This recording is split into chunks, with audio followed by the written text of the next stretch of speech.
All right. Huh? Very nice. Thank you. Yes. Very nice. Morgan Neville, come out here and see your standing ovation before they sit down. So,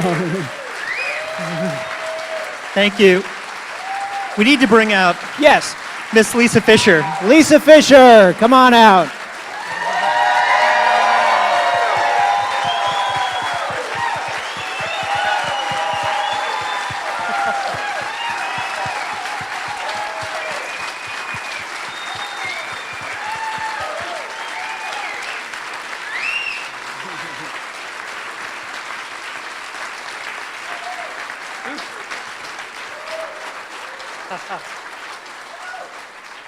So, did I tell you, right? I mean, come on, this is like the feel-good movie of the year, and you guys you're feeling good before anybody else. Yeah. So this is such a special treat, and I got to tell you, my favorite part of tonight was when Lisa gave me a hug. So this is the most amazing woman, and so anyway, so we're gonna have a little conversation now, and we're gonna have a couple minutes for you guys to ask some questions as well. But I'm just so pleased that you guys are both here, because it's just really, it's nice to have the whole, the spirit and the the creator of all this stuff. But this movie was just so. For me, it was such a compelling story because of the way it was told, in the way it was told by the voices. And I mean, opening with Springsteen, I just thought that was so brilliant, and the way that he just really, I think, kind of characterized that walk, and the distance that you go. And it's not for everyone. And the idea that this is a story that you haven't heard. And one of the things that struck me in some of the press notes I saw was that, and even at dinner we were talking about this, not everybody wanted to talk to you, and not everybody wanted to be a part of this movie from that perspective. And you even got an email while we were at dinner, somebody saying, "Oh, I'm really happy about the movie, but why didn't you talk to me?" So I mean, it's very interesting. And can you talk about that a little bit, about the kind of the feedback you got from people when they started hearing about this movie that you and Gil were making? Yeah, I mean, I will say, when Gil Friesen, our producer, and I embarked on this, we knew we wanted to do something about backup singers. We had no idea what that would be. And normally you research a documentary and you read books and you read articles. There was nothing out there. Nobody's ever written a book about it, no websites. It was hard to even find articles about backup singing. I was stunned at how little had ever been said about it. So the first thing we did was do 50 oral histories with backup singers on camera, and just to figure out what the whole world of backup singers was about. And the amazing thing was, once we opened up the door on one backup singer, and Lisa was one of the first people we talked to, you instantly realize it's a community, it's a family, everybody knows everybody else. And people were incredibly inviting, and I feel like I've been invited into all these people's lives, and will continue to be in their lives forever. I got so many calls from people who were so supportive, and so many people, like Mary Clayton, called me every week to tell me she was praying over me and praying for the documentary. I said, this is the most prayed over documentary in history. So, but I will say that there were a number of people who didn't, maybe some people didn't want to sit down, or I got them to sit down and they didn't want to do anything else. And it was strange because, in America, we assume everybody wants nothing more than to be on camera all the time, right? But I think part of it is just, for certain people, they've decided that they're finally comfortable. Maybe they were always comfortable, or they're finally comfortable in the role of being in the background. And they don't necessarily want that moment in the spotlight, because it maybe dredges up all of the things that they've kind of made peace with. I mean, at least that was my take on two people in particular who I'm thinking of. But that's the exception, I'd say. But it was definitely strange, because there were people who were fascinating, amazing singers that I wanted to spend more time with. Well, and it's interesting because I know people in the industry as well, and they don't want to talk about the industry until they're out of the industry, because they want to work, and that's right. There's a lot. I got a lot of dish on the side, but yeah, off camera, right? Off camera, the record. Yeah. Yeah, because and that's part of being a singer. I mean, Lisa knows, smile and keep your mouth shut, right? Because they've seen everything, and they could tell stories all day long.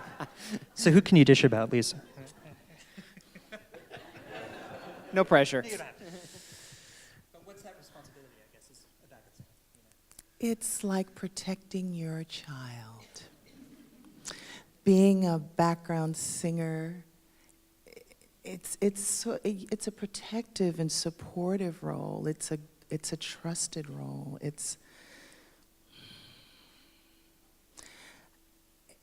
If you're doing something important, you want people around you and behind you that are going to really support you. You don't want to feel like, am I getting some weird energy, or, can I trust the people? You want to have trust around you. And I think, you want to keep the sanctity of that relationship. I think it's important. And so do you think in that respect that that's why maybe certain people work with certain people all the time, because they get very comfortable and they get very, not only, I thought it was really compelling when you guys talk about the fact that you're actually, it becomes another instrument. You're actually blending and you're making that vocal part so much more than just, which also takes a certain kind of lead singer to want to be in a certain song to make that work. It's not like every song needs to have that kind of vocal dynamic to it. Yeah, So that's true. yeah. And I'll say two things. One, that there's certain famous singers out there, and when we hear their voice, we're actually used to hearing them blended with a very specific singer who always sings behind that singer. Yeah. And that's part of their sound, which we don't talk much about, but it happens. And you did tell me a story about the one project that occurred to me. I can say it. John Mellencamp, remember? Okay. Okay, I won't put you there. You did say it on camera. But I did? You did, but I left it out. Don't worry about it. Okay.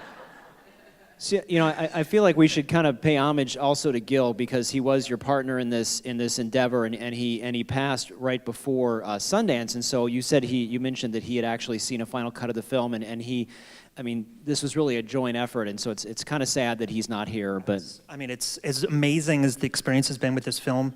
It's been so bittersweet because Gil, our producer, it was his initial idea to make the film, and Gil had been president of A&M Records. They called him the ampersand in A&M, and knew everybody, was the coolest guy in the room, and knew there was something great about this story. And I think the journey of making this film became so much more important than he even expected in the beginning. I think he thought, this will be fun.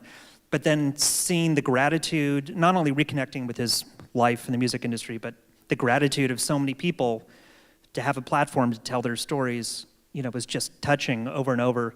And I know he was so proud of the film, and we couldn't have made it without him, not only for all the producer reasons, but this is not an easy film to make.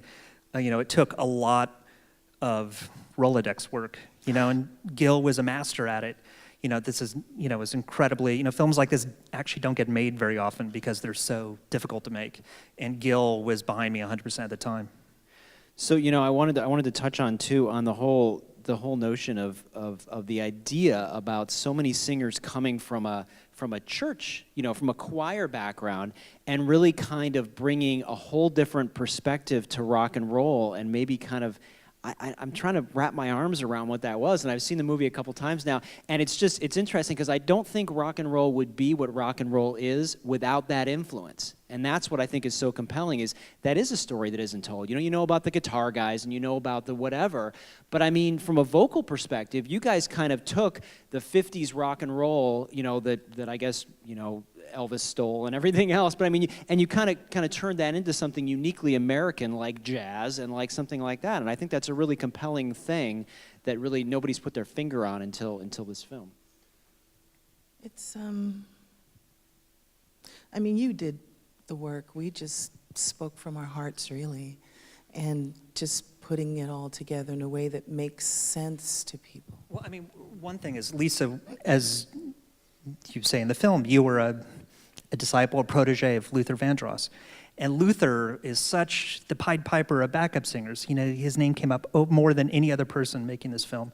And he brought something new. He was kind of a second generation. He took the initial 3-part harmony backup sound, which he was a huge fan of, and could name everybody on every session in the 60s, and did something new with it. Maybe you could talk about that. I think in the church setting, you know how like everybody's been in a choir before, right? Has everyone been in a choir before? Isn't there always that one that really isn't quite on pitch? But for some reason, en masse, all together, in a chain, it seems to have a new flow. And it's okay. It sort of teaches us to accept the things that aren't perfect to make this new perfect thing. And I think just that whole thinking about choirs and church and, you know, every link is important, even the ones that aren't perfect, you know. Well, and I think that's an interesting point, too, because, you know, that was a generation of people, right, that's how they kind of got their song on, was to be singing in the choir. So do we have a different generation now of people that are not coming through that path? Yeah. Because it's different. It is. They're, you know, singing with a group of people and trying to make something work without any rules and regulations was a journey. And then people looked at that and said, oh, that's really cool, you know? It was organic and it happened. And then folks started making rules about stuff, how it needs to be. It seems now that it's a much more lonely walk. It's more, not just individual, but the stories are more lonely. And I want to say it's because we're sitting behind computers and looking at these things that have no life force, and we're putting all this energy into it, and basically we're trying to connect to the world through this thing, you know, but we're doing it alone as opposed to with each other, you know. It's just a different energy to me. Well, and it's interesting because we were just talking about Judith and how she's on The Voice. People know that, right? If you're watching The Voice, and how she's disconnected because she's on that show, and she's kind of sequestered, and she's kind of, because that's just the way that the business works right now in that way. And so it's kind of interesting. Instead of coming up through, you know, some sort of a public communal situation, you are, you know, and actually Dave Grohl talked about this last night about how, you know, it's about playing the music and it's about connecting with an audience. It's not just about technology, and that kind of takes a lot out of it. So it seems very much true that way as well. I love the marriage of it all. I mean, it's all important, but it just seems like there just needs to be more of a bridge, you know. So do you see other folks beside Judith coming up that you're working with, and then, I mean, you see another generation is what I'm asking? I mean, are you seeing people in the music business that you're inspired by, or are you so busy that you're not even really in that loop? I like Bruno Mars. He's cool. He reminds me of Sam Cooke. Well, and he's got such a unique voice, and he's such a unique does. character as well. And he writes really well. The singer-songwriter thing is rocking for me. I'm just loving that. I'm loving that. It feels communal. It's like, you know, it talks about being a millionaire. It's like everybody wants to be a millionaire, you know? It's just things that just make you smile, you know? It's just good. I love it. So Morgan, you know, when we look at the film, and I mean, you had such an amazing, it's almost like you went to central casting and you got such a great group of people to talk to, and you know, the whole Darlene thing was just such an amazing story, that journey that she went on. And we were just talking backstage about the fact that, you know, the whole Letterman thing, I mean, all this great stuff, and it's just, I mean, that's got to feel pretty good for her. I mean, yeah, I mean, it's you know, somebody asked me, what's the difference between a lead singer and a backup singer? And I said, a hit, you know, but in Darlene's case, she had the hit. It just wasn't under her name. I mean, it was such a bizarre situation. And her situation wasn't just getting screwed over in the music industry like everybody was. She ended up in one of the most unique screwed up situations with one of the most unique screwed up geniuses in music, in a way that was just unheard of. And, you know, honestly, she was the first day of interviews. I talked to Darlene, and I finished the interview, and I said, we can always do a Darlene Love documentary. I mean, I knew her story was just so incredible. And now, I mean, the film is starting to point to new things. And, you know, we were just talking about this. She's 2 days before her film opens. You know, she's been on David Letterman every year at Christmas, but she's going to sit down on the couch with David for the first time on June 12th. So set your DVRs. And then she's going to sing Lean on Me with on The Late Show. So I hope I can be there. And Rolling Stone's doing a feature on her that week, too. And so a bunch of good stuff's happening, not only for her, but for everybody in the film. And it's the kind of thing you dream of making a project like this, that the people who you're making a film about, people who don't always maybe get the recognition they deserve, then to do a film that actually brings them some of that recognition is like the fairy tale ending you don't even allow yourself to ever expect to have happen. But it's actually been happening, and it's so incredibly rewarding. And I mean, like you said, you know, Weinstein picked up your film, you know, hours after it finished screening. So I mean, did you feel like you were on a rocket ride right away when you got accepted to Sundance? Were you like, yes. oh, yeah, this might actually go Well, it's somewhere? just, you know, I've been making documentaries for a long time, and this is just, all the stars were aligning early on, you know, everything. And in a way, you know, you just can't control it, you know. Why now? But it's, you know, so for me, it's been an amazing experience, and, you know, we'll see where it goes. But I'm just so happy that it's blossomed in this way. But you just can't predict it. Yeah, yeah. So, Lisa, you're on the road right now with the Stones. So speak to that just real quick, because some people might have been able to see the Stones. They might have tickets, but I mean, you know.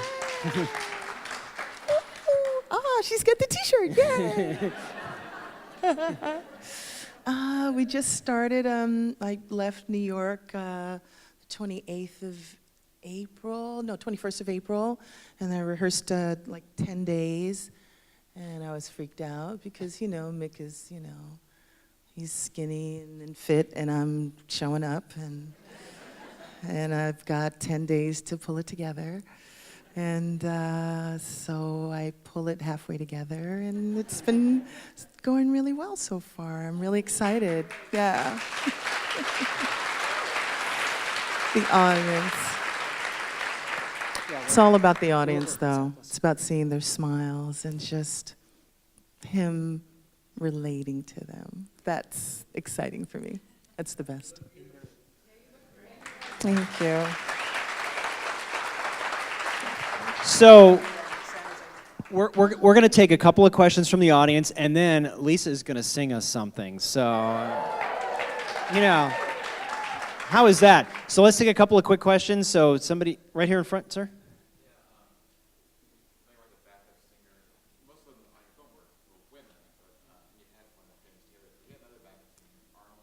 Yeah. He's rocking.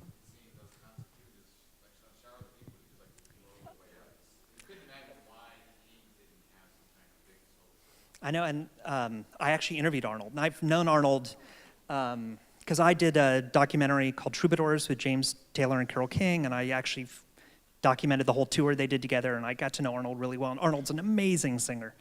And part of it was why these singers and this group of singers, it was really that the world of backup singing was so vast, and I felt like the most difficult thing making this film was constantly focus, because it just kept wanting to spiral off in other directions. And I wanted to find a group of singers whose experiences dovetailed with each other's and built upon each other's, and ended up creating a kind of a meta-narrative that their stories spoke to each other's stories. And earlier cuts, I had a couple of other characters in the film who were fantastic singers. And they were great, but they were in a different film. And I just, you know, it was the most difficult thing making this. It's like the cutting room floor has at least one other great documentary in it. You know, there was just so much great stuff, but I just had to tell that story, at least. And I said this, that I've never, ever thought about making a sequel, but actually this is a film I would, because there's so much other stuff to talk about that I couldn't even get into. So, and Arnold would be top of the list. Another question from over right here. I really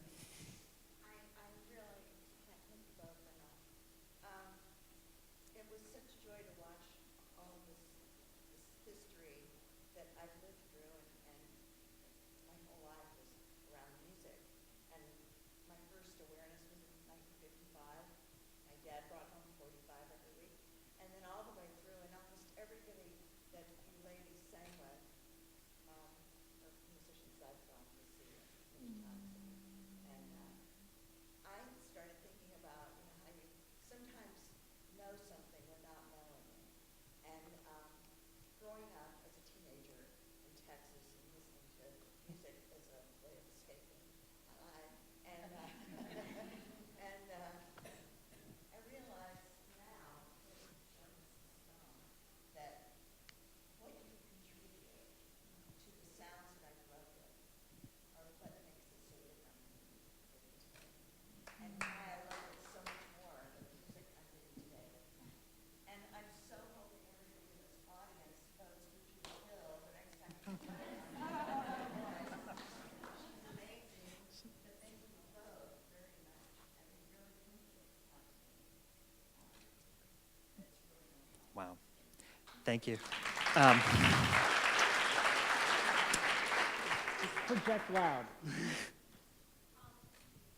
As backup singer and your group of backup singers, has there been times in your life where you have been so emotionally low that you were unable to sing, and some of your friends, your girlfriends, and how did you cope with those things, and what did it do to your body?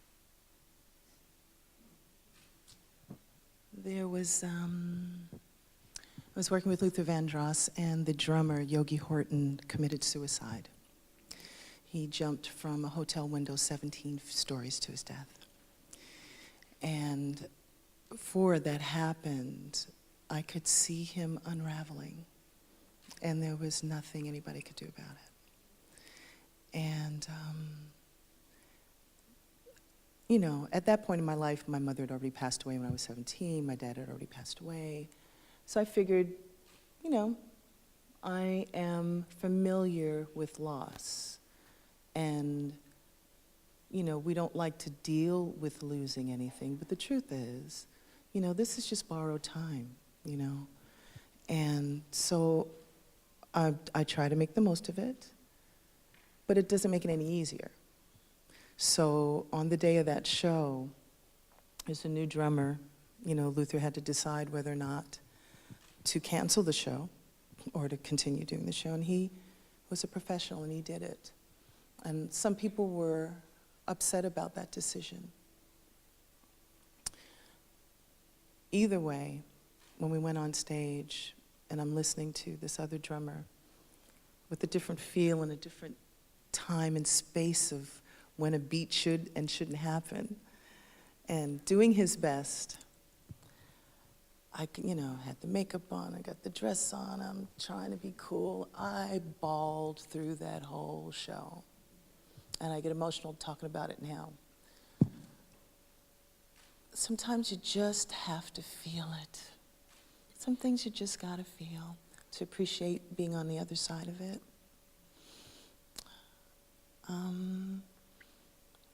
With other friends, we'll usually just share what those things are with each other and just try to support each other through it. There'll be different things. There'll be death or family or loss or fear of the future, especially now as I get older. We always are afraid that we're not going to be able to take care of ourselves or we'll be a burden to someone, or there's so many things to be afraid of. But if I really look at it, it's no different than really starting out. I didn't know anything back then either when I was younger. We still don't know anything as we keep moving forward to wherever it is we're going. So I think I need to change what's in here and in here, Right here. I think you just touched on exactly why this film is just so important for all of us, and just to audiences that are going to see this film, is that it goes so far beyond music. This film is about the human condition and about life, and everyone has dreams. And that's what I really picked up from this film, is that it's really about just all of us. And that's, thank you to both of you for this just incredible film. You're welcome.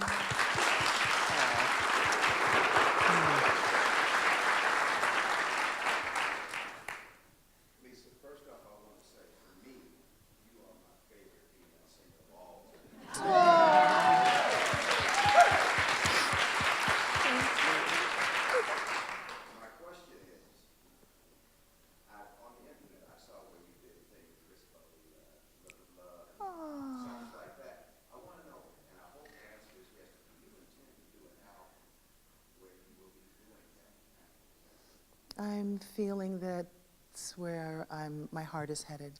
Yeah, yeah.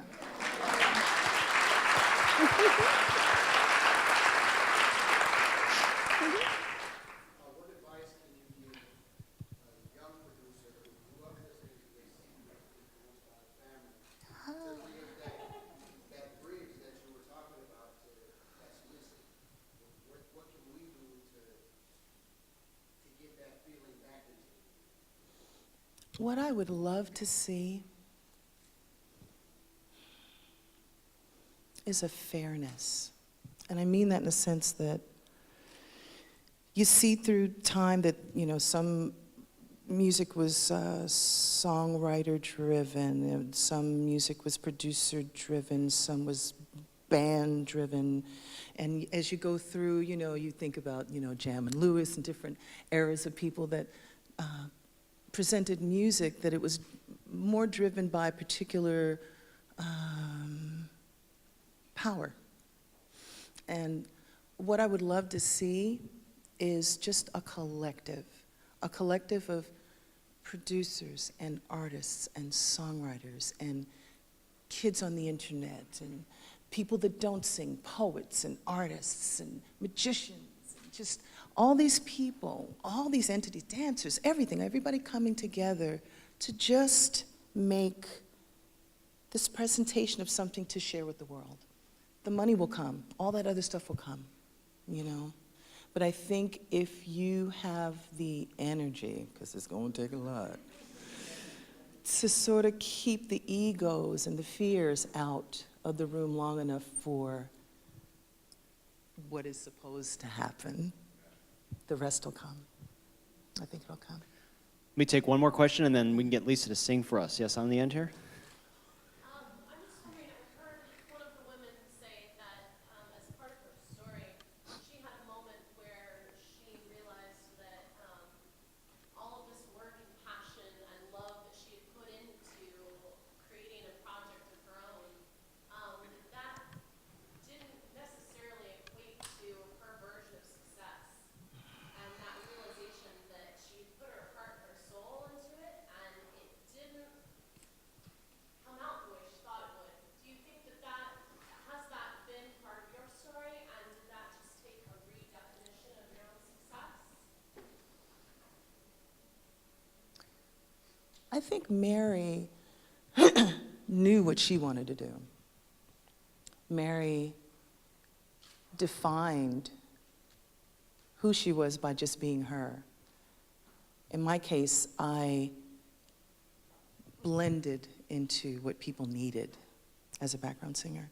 So my focus was different. I wasn't like, yeah, I'm gonna be a star, I'm gonna do this, I know what I'm gonna do. And I just was, I just couldn't, I wasn't ready for that.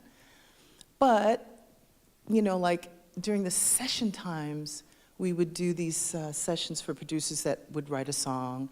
And so now instead of being a background singer, you got to be this lead singer chick, woo, So you're doing the lead singer chick, and I'm like, oh, okay, so it was an exploration.